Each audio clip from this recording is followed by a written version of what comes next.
Look at that yellow against that orange. That makes for an interesting combination, huh? That is not by choice. I was just telling you that I never use this room, but I have painters galore at my house today. And right outside my window, like approximately less than 7 to 8 feet away, there are 3 painters who are looking in the window at, well, they're not really paying attention to me, but they're right there. So I'm hoping they don't crash through the window. That would be unfortunate because we're on the 2nd story. So, ooh, blue. I'll take that. That's better. Let's do that. Okay. I was like, oh, we could go Pride Month. Ooh, also festive. Let's do Pride Month. Okay. Now we pulling up all the backgrounds. Hi, Michael. How are you? Very good. Happy Tuesday. Happy Drinks with Leaders Day. I know. Thank you so much. So Michael is filling. You've seen Michael a million times on the show. Michael and I work together. Michael is filling in. Michael's our fill-in when Scott and I are not available. Michael is our go-to guy because he's actually the professional. Well, we are not. Famous last words. Yeah. So good to be here today. We have a good smattering of guests today. It's kind of it's the 2 gentlemen. It's a definite like a mixed bag. Like they have nothing in common, really. It's crazy. Well, I want to brag on you a little bit. So here's the thing. Michael and I work together, but we see our whole team sees each other at 9 a.m. and then we really don't know what each other do the rest of the day. I trust everybody's doing their job. But today the guests pop up and I assume they both knew Scott because I did not know Scott. And one of our guests said, no, I know Michael. He got me signed up. And I was like, good job, Michael, out there signing up guests and everything.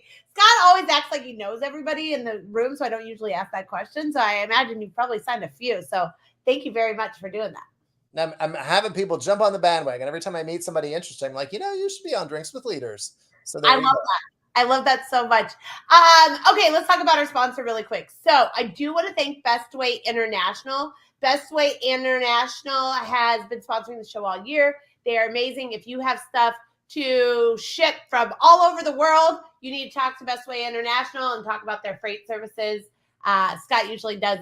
I'm not doing them at their due diligence as Scott does, but Bestway International has been amazing to work with. So thank you, Bestway International. If you are watching the show, let us know if you are watching from Facebook, YouTube, or from LinkedIn, and let us know, are you watching live or are you watching the replay? I know that we keep having a ton of people watch every week, so it's been really exciting to see those numbers grow. What else have you been up to, Michael? I'm sorry, you cut out there, Aaron. What? What else have you been up to? Oh, just busy. I'm gearing up. Well, as you know, I'm headed for a little vacay because everybody needs a little vacay every once in a while. So I'm going to go to Florida this weekend and just R&R. So that'll be fun. Don't go in the water. I will not go in the water. I'm hoping to get there Friday after the storms because there's supposedly this giant tropical storm that's coming in that's blitzkrieging all of Florida today, tomorrow, and Thursday. And did you see how many shark attacks there were there last weekend? I saw that. I don't go in the water, so don't worry. Me and the beach, me and sun do not. No, ma'am. So. No. I almost went to Florida this weekend. There's a big Pride Festival down there. My friends are going to, and I was going to go. Unfortunately, I have to go to Dallas for a funeral, but I was like, I'm kind of glad I'm not going to Florida because just stay away from the water. You're going to be stressed out all weekend. I'm like, I will not. Don't worry. I will not be going in the water. Sounds good. Okay, nobody cares about us anymore. Let's bring in our guests. Let me get the terrible music.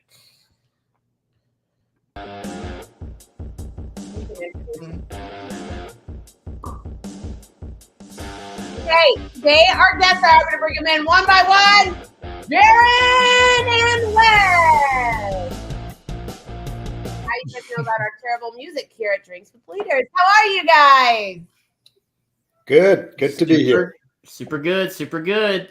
We are going to just jump right into it. So Darren, who are you? What do you do? And how do you get to Kansas City?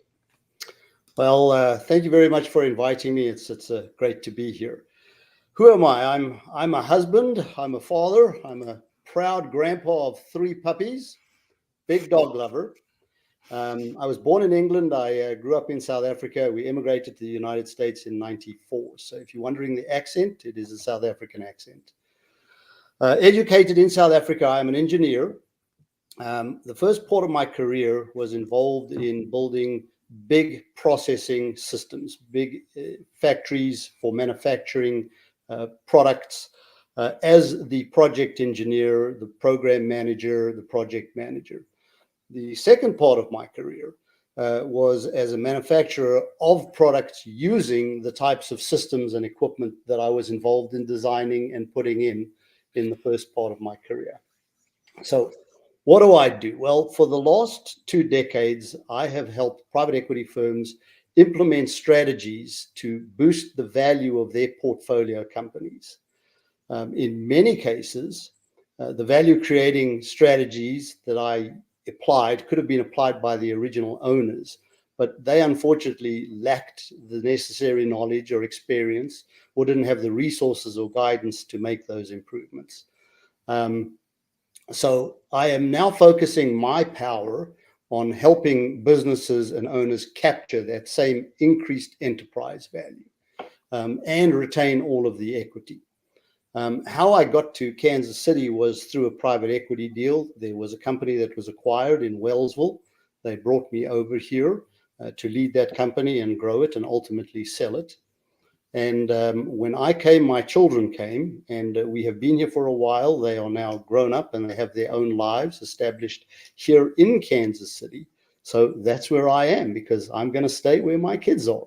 So that's the story. So what types of businesses do you work with? Are you industry specific? So smaller companies, lower middle market companies. My experience is in manufacturing, so I'm very, very comfortable in that environment. Although I do mentor through several programs, and I assist businesses that are outside of that specific discipline. So I'm kind of agnostic. However, manufacturing is where I usually land. It's where you thrive. And how do you usually find your clients? So I'm always on the hunt for where business owners and leaders hang out, because those are the people that I need to find to be able to help. Well, I think you found the place where they hang out, right here on Drinks with Leaders. Agreed. All right, Wes, who are you? What are you doing? How do you get to Kansas City? Yeah, my name is Wes Elder. My background is film and entertainment, and that's actually kind of how I ended up in Kansas City. A little bit of background: we did a movie called The Matchbreaker. It was a rom-com. If you like rom-coms, you can Google it. It was on Netflix for 2 years, and that's how I ended up here in KC, because we shot it here, and my partners, business partners, best friends, roommates, they're from here. They're from Leavenworth, and so we shot the movie here. Had a lot of relationships, and then I just kept having opportunities kind of keep me here. But then what I'm doing now is we started this company called Creatorspace. I like to call it the Airbnb of brand deals.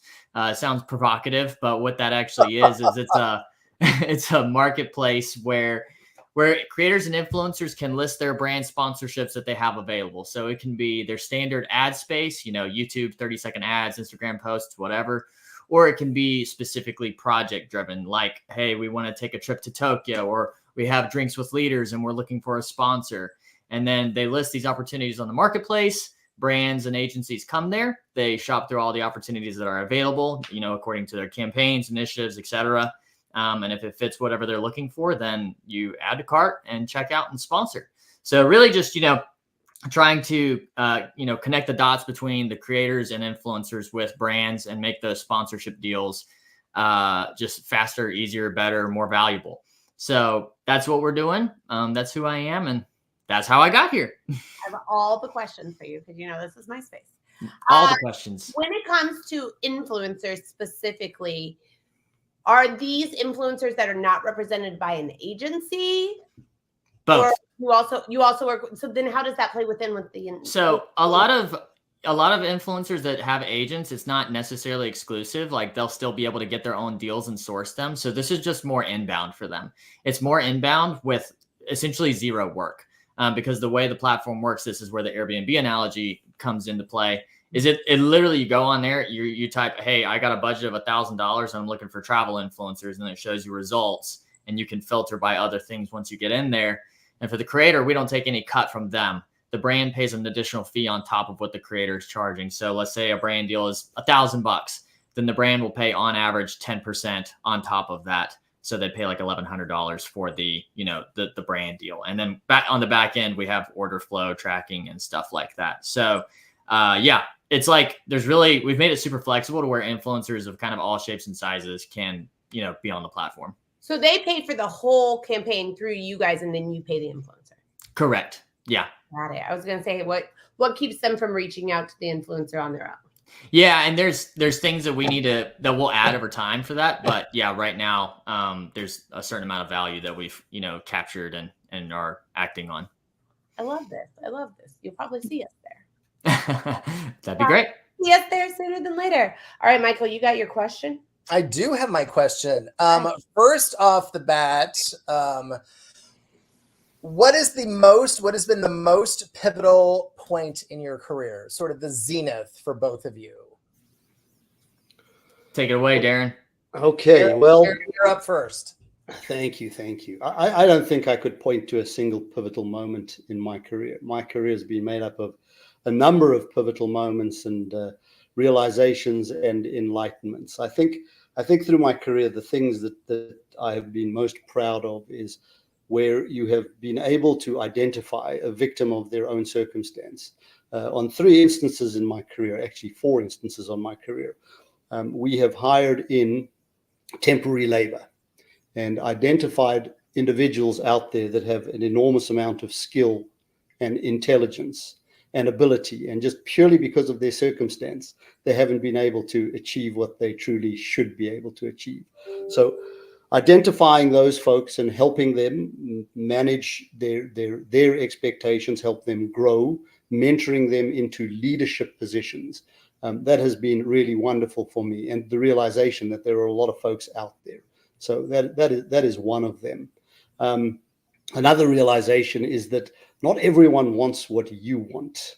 So while you may aspire to being extremely successful, there are some people who are absolutely delighted with their lifestyle not being anywhere close to that. And you really, that's an important realization. And I guess the last pivotal aspect is, as I have worked with other companies and other leaders, is a realization of this thing called founders syndrome. I didn't know it had a name until the last few months, but it's the aspect where leaders build companies. They're very proud of their achievements, and they should be, but they don't have experiential knowledge to be able to grow their companies beyond a certain point. And they kind of are their own worst enemies. So there are many of them out there, more than you can imagine. And they are the kind of people that I love to meet, not necessarily help, because to be helped, you've got to want to be helped. You've got to have that open mind, and you've got to have the kind of culture to say, I know what I know what I don't know, and I need some help. I find this interesting. So I go to a little background. I go to a therapist that is specifically for entrepreneurs. And so we've had the conversation often that sometimes it's just almost like past stuff when you're the underdog that makes you want to start and then grow it. And then you've already accomplished that piece. So you're kind of like, I don't know if I want to bring on that whole new skill set. Would you agree with that? Well, yes. I mean, there is absolutely nothing wrong with a lifestyle business. It's anyone's decision to do that. But if you want to maximize the value in your enterprise, you need to take it to the next level. But almost like the drive changes. You got to figure out how to do the drive change, because the original goal was to prove everything wrong, she says. And then now it's to grow, right? It's to be financially, in a different space. I find that I'd like to hear, I'd like to be a fly on the wall while you two had a conversation. Okay. It would be very interesting. Awesome. Okay, Michael, get ready to ask your question again. Okay, Wes, the most pivotal moment in your young career. Notice I did some acting. I'm acting. I like it. I'm going to say I haven't peaked yet is the goal, but no, there's like flashy stuff that I feel like people would think is the answer, but honestly, it's probably when I met my closest collaborators, which are Caleb and Corey Vetter. I met them 10 years ago, and I can't get rid of them ever since then. and it's cool because we've kind of done everything together now. We've made movies, we've made TV shows, and and we're doing Creatorspace together. We're co-founders on it. And so that's probably been the most influential moment of my career is finding collaborators that I can trust fully with everything. But then besides that, getting a Netflix deal was a big deal for us. It added a lot of credibility to what we were doing. It just, it surprises people. And so that was really a big deal for us. And I think created a lot of opportunities for us afterwards from, other narrative projects, but also commercial work. But then past that, I would say most recently, it was probably this TV show we did, and it was funded entirely through brand deals. It was called Gutted, and we did 2 seasons of it. And it's a reality competition show if you Google it or look it up. But it was a new model of branded entertainment where, we had, enterprise level clients, such as like Heart Tools and Anchor Batteries and stuff, and Avington e-bikes, write checks to be strategically integrated into the entertainment. And then we release it entirely free to the consumer. And that was what ultimately informed us to create what we're doing now, and is really innovative for the current landscape of entertainment. And so those are my, I got the heartfelt part, which is my buddies, my homies. But then there have been pivotal moments with the entertainment side that has created a lot of credibility and opportunity. So. And for those people who are watching and they're not familiar with Gutted, tell me just a little snippet vignette. What is Gutted? What is that reality competition show about? Yeah, the pitch is 3 teams compete to renovate a van, an RV, and a school bus in 5 days. Best renovation wins. So they start with an entirely empty rig, and it has to be a livable tiny home in 5 days. And we did it all legit. Like, there's no fakeness happening. Each team could build for like 16 hours a day. We had a lot of rules and stuff, and it turned out really cool. So we did 2 seasons of that before we ultimately focused on what we're doing now. Okay. As a girl that made a mistake and went on a reality show, how much of the editing did you do to figure out who the villain was, who the drama queen was? How much of it was editing in there? You can be honest. Sure. Season 1, there's actually none of that. There was some drama that happened behind the scenes, but we didn't capture it on camera, to be honest. And so season 1's like super wholesome. None of that really exists. Season 2, there was definitely some drama that happened where we had a contestant quit and halfway through the production, and we didn't, like, my perspective was always like, hey, we're just flies on the wall. We're here to just capture what organically happens. We're not getting involved in any way or fashion. Like, I don't like shows and stuff that do that. So everything you see in season 2 was, it's what happened. We didn't edit it to manipulate it or make it seem worse or anything like that. Probably the only thing I would say is, like, in season 2, that person that quit, who can be portrayed to some as a villain, she came back later and we did a post interview with her like several weeks later to hear her side of the story and hear the things she learned and the regrets and stuff. And ultimately it didn't feel right in the edit. It felt weird. So we didn't include that. So I felt a little bit bad about that we didn't give the opportunity to like clear the slate, if you will. But it just felt really distracting within the story, So yeah, I try to be real. I try to be all natural and organic and authentic. It's hard though, because the drama sells, right? It does. It's very hard. I even see it in the live show spectrum, especially on TikTok. They'll have these great mental health ones, and they'll have half the viewers the ones where people are fighting and having all this drama. And we're a culture that loves the drama. So yep. I got a bad at it. If you see mine, I got a bad at it. So all right, Darren. Okay, first of all, guys, in 2 weeks, we're halfway through the year. What happened? Yeah. What is happening? Wow. How did this go so fast? We're halfway through 2024. Where are you on your 2024 goals, and how can the Kansas City community help you? Well, Wes, I got to watch that show. I'm a car guy. I'm keen on seeing that. That sounds really good. I'll send you a link. It's interesting. Okay. Goals for 24. And what can Casey do for me? So I believe it was Kennedy who said, ask not what your country can do for you, but what you can do for your country. I have no asks of Kansas City. My desire is to help enlightened entrepreneurs, business owners, founders, CEOs improve the value of their company through various strategies. I work with a very small number of individuals. So finding the right people that we have the right chemistry with, that want to be helped and that I can help. That's my goal for 2024. Have still some spaces available that I'm looking to fill. Excited about that, but I think people would be really surprised. I know that this is a kind of a diverse group you've got here, but the amount of business and manufacturing that happens in Kansas City is astonishing. It is the center of many, many industries, and there are great opportunities over here. So that's my goals. Nice. Okay.